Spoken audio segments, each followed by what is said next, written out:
Today is an exciting day to be here at St. Dave United Church in Huddersfield. We're gonna open up a beautiful conversation between Christian community and Muslim community. We have two amazing scholars, Dr. Yahya Jahangiri and Father Dave. Please come along and join us.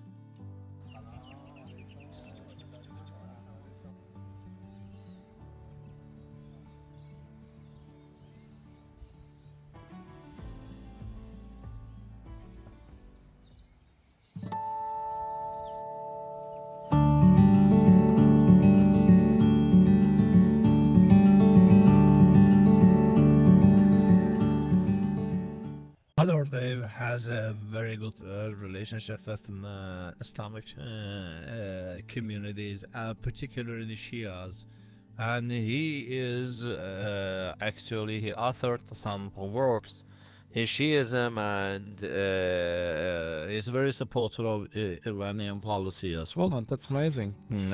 So to hear his ideas of as a Christian was supporting Shiite belief in this way, while he is not committed to Shiism. Still, he says that I'm of a Christian father, but I do believe that your idea is true. It will resemble me, one of the Christian scholars, George Jortak of the Lebanon.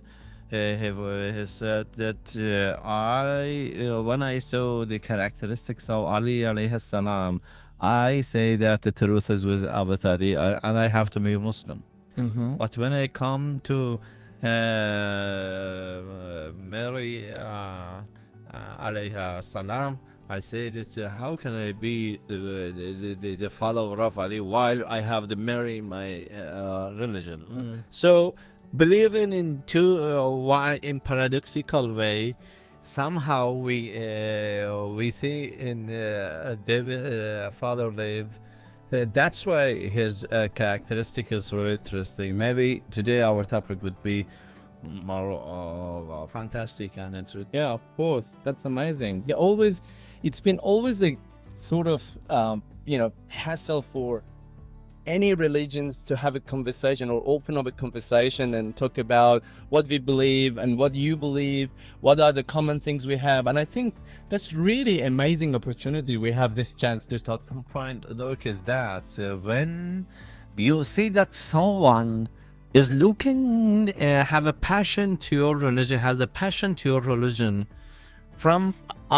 external perspective. You as a Shia, maybe the teaching of Imam Hussein would be very enlightening and inspiring to you. But to see that one person from a Christian community, he has a passion to your religion, and to know how, while he's a Christian and he has a passion to your religion, I think it is something we have to discover.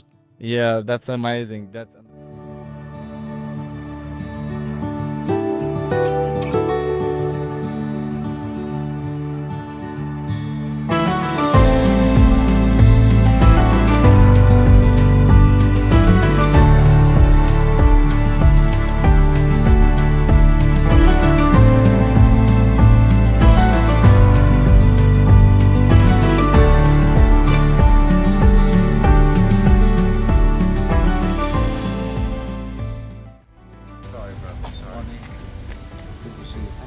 My pleasure.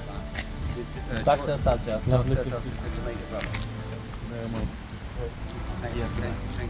Hello, good morning. My name is Hamid. Nice to meet you. Thank you so much. So we have so plenty of doctors. Yeah. One too many. Okay, Bismillahirrahmanirrahim. Thank you, dear Father, for the opportunity and being with us. Briefly, we would like to make ourselves familiar with your background. You're born in Australia. Let us start from your birth. Yeah, born not far from where we are now. Yeah. Yeah. So, how about your schooling? Yeah, all local. I was at local primary schools and high schools and university. What did you study in university? It started in philosophy. I was doing philosophy and social work as well. But Shall I know that in your philosophy, you be familiar in your academic studying of the philosophy, you would be familiar with Islamic philosophy as well, or no? no, there's no courses in Islamic philosophy where I was studying. Not, they weren't an option. I was studying classical philosophy, and I did my honors year in existentialism of Kierkegaard, the Danish philosopher. So that took me on a trajectory that I did not study the Islamic philosophers at all, I'm afraid.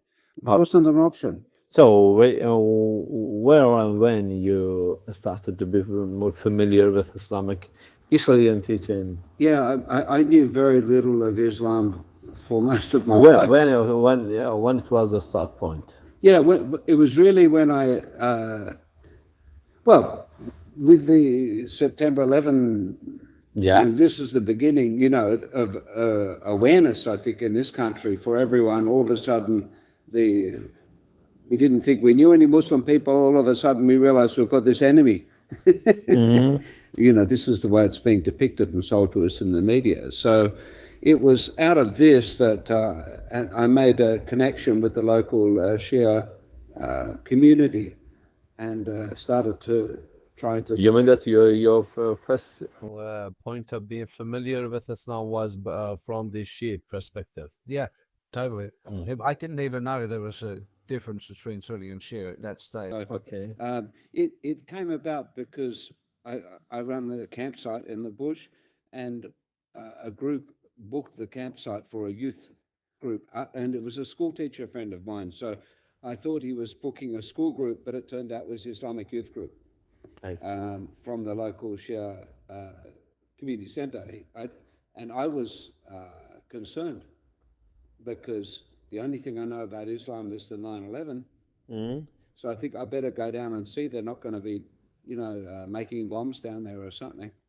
And I came to the camp, and that's where I met Sheikh Mansour Logai, my friend, who then I learnt from him.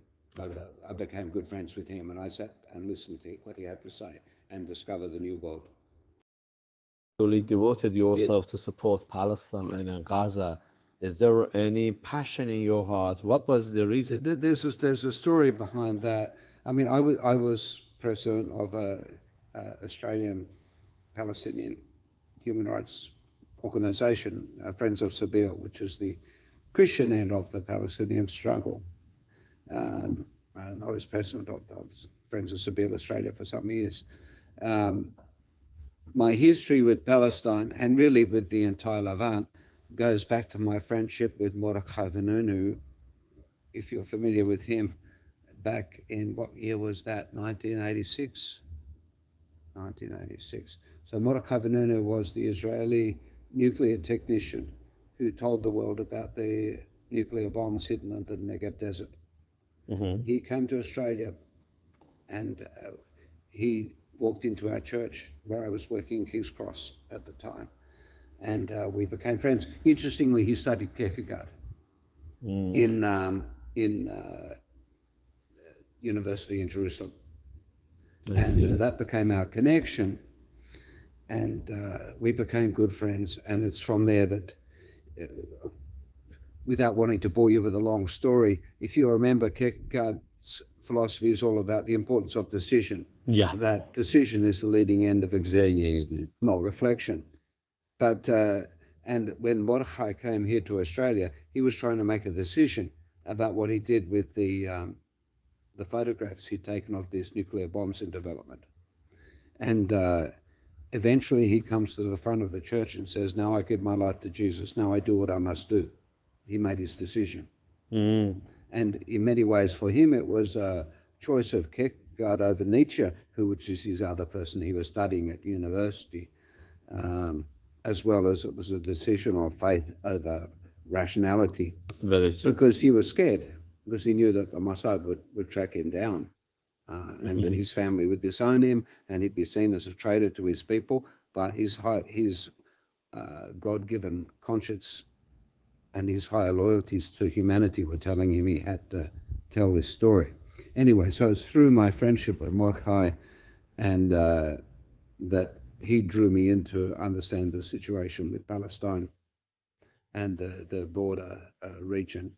And also, I think very important for me was when I saw the way the media lied about my friend. They depicted him as a sophisticated spy. I knew him as a very simple man, a simple, pure-hearted man. And I realized from the way that story was covered that the media is not necessarily telling the truth. But that was my introduction to the way in which governments and media cover things up. So I think that was a good education. That became the beginning of my commitment to Palestinian human rights and my introduction to the border region. I really think it was a God thing. You know, like we back, when was it, 2011, 2012, when the problems start in Syria, and I'm finding myself lying awake at night thinking about Syria. I don't even know where Syria is. I don't know any Syrians. I'm thinking, why am I worried about Syria? Don't, God, please don't.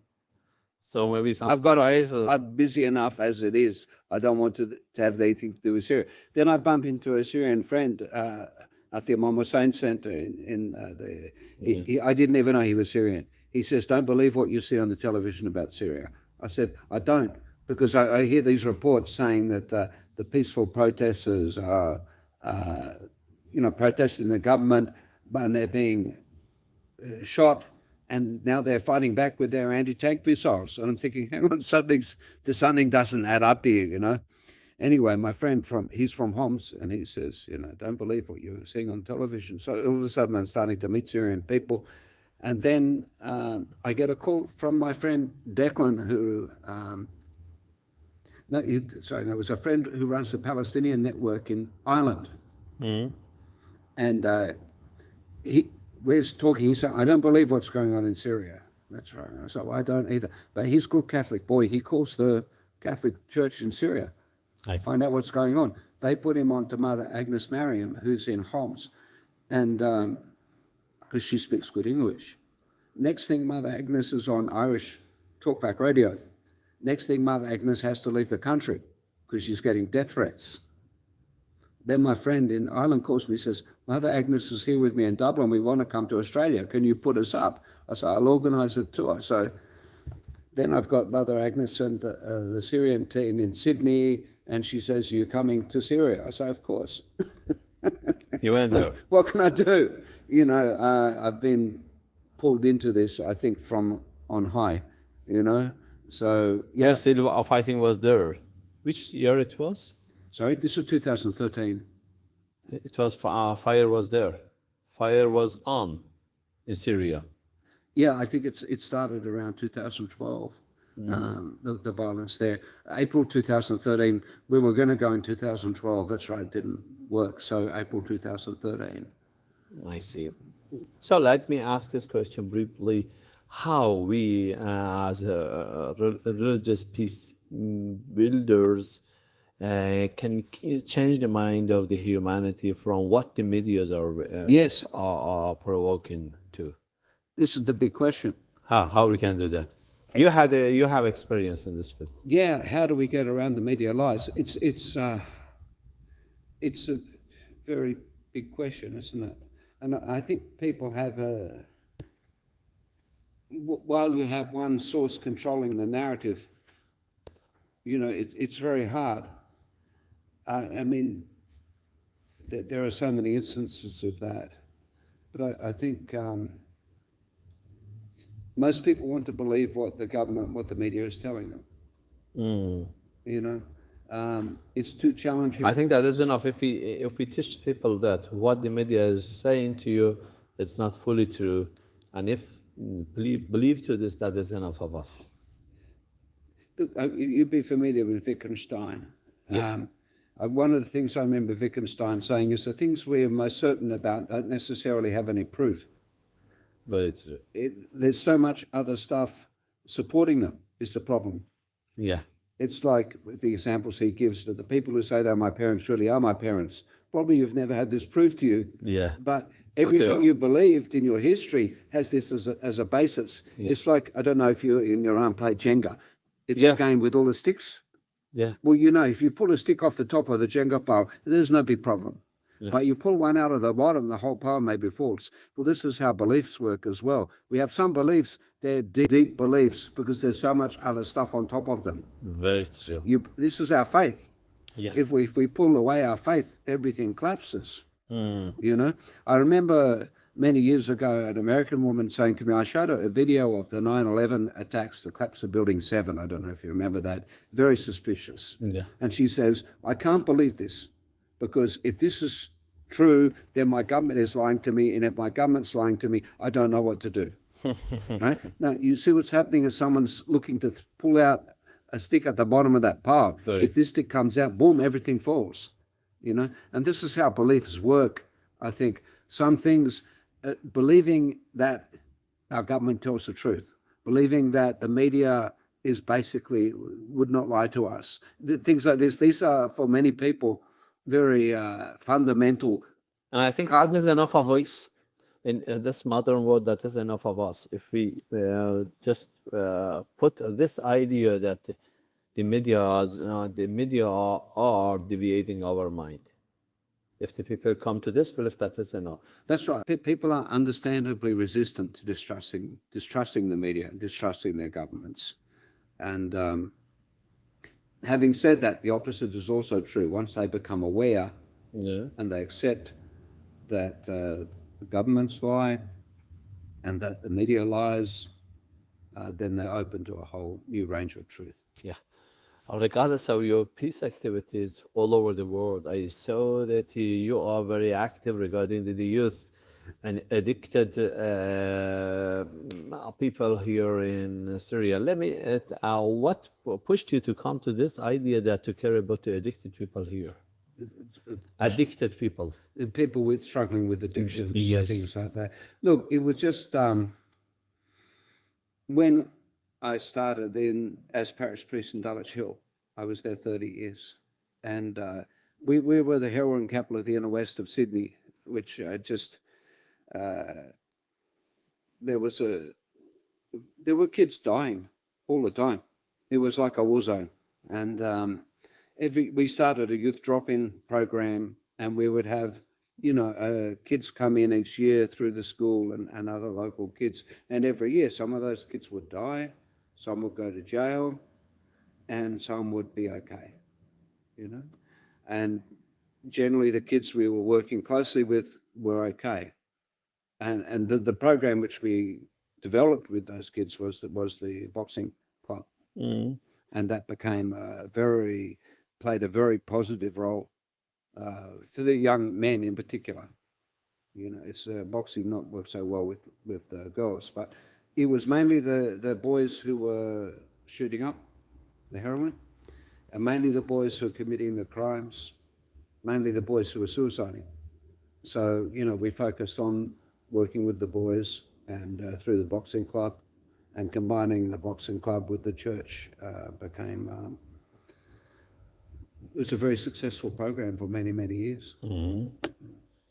So you've been nominated twice in Sydney for the Australian, Australian of the Year. Yeah, what was the reason beyond? And also, according to what I got, you've been awarded the Miracle Prize as well. What is that, and why you've been nominated too? No, look, I think I was twice awarded Citizen of the Year for our region because of that work with the kids, young people at risk. Mm-hmm. And I think the nominations, I had 3 times nominated for the same sort of work. People, it's interesting. I say if you're people love you if you're working with kids at risk, as long as it's not in their street. Yeah. How was your experience of working with the kids and the youth? Oh, look, I've been robbed many times, and it's you pay the price, you know, for this sort of work. But yeah, in terms of public perception, people love you as long as it's not happening in their own street. Yeah, very true. I got death threats and all sorts of things from some people of my neighbours. But yeah, broadly speaking, it's interesting. I say, you know, if you're working with at-risk kids in Sydney, they call you a saint. If you ask about the at-risk kids in Gaza, they call you anti-Semitic. You know, so that's just, I'm concerned about the kids in Palestine and Syria as well. You know, interesting. All my awards and nominations stop when I start focusing on things happening, you know, in Palestine, in Iran, in Syria, things like this. People don't want to know. Actually, recently your book, Christians and Muslims Can Be Friends, published. I go through the book and I saw many great Muslim scholars you are in touch with, your visit in Iran, as well as your activities on humanity and peace building as well. What is the gist of this book? How we can be friends? Look, the gist of the book is that every religion has two dimensions to it. It has a belief side, you know, what I believe, and a tribal side, who I am. No one goes to war over what they believe. We have discussion over what we believe. We go to war because my tribe, your tribe thinks they're better than my tribe, or your tribe killed my sister, or your tribe's taking my land, or, you know, it's a tribal thing. Yeah. So it's religious tribal identity, which is always the problem for us. So my belief is that if we can move beyond the tribalism, and I believe within the Christian teaching, moving beyond tribalism is fundamental, is at the heart of the Christian gospel. So if we can move beyond tribalism, there should be no problem. But, you know, the reality is in this country, there's a lot of suspicion towards the Muslim brothers and sisters, a lot of suspicion. But, you know, suspicion of the other tribe. So, yeah, we move beyond the tribe identity issue, there's no problem. And we can have our disagreements and we can have our discussions with mutual respect and learn from one another.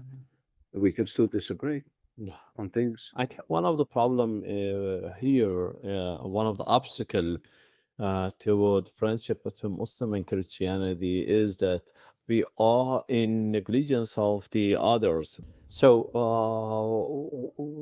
the very strategic way to make peace between the all religiosity is that we have to have a mutual understanding as well. We Muslims, we have to be actually well learned about the Christianity as well as you. Yeah. We are understanding you through the mirror, not through yourself. We have to actually go direct to the sources of you as you to us. Yes. Today we see that Islam is understanding through the medias, through the books which are not actually authenticated by the Muslims as well. What is your idea about this? Yeah, well, this is what I say in the book too, is we need to make tangible connections between us. You know, there's a saying in Arabic, isn't it, about bread and salt, you know, to making community, that this is the only way forward. You know, this is what we did in our church community as well. We'd organise a dinner with the local Shia community and the Christian, my church community, and, you know, not just talk together, but eat together, you know, share together. Yeah.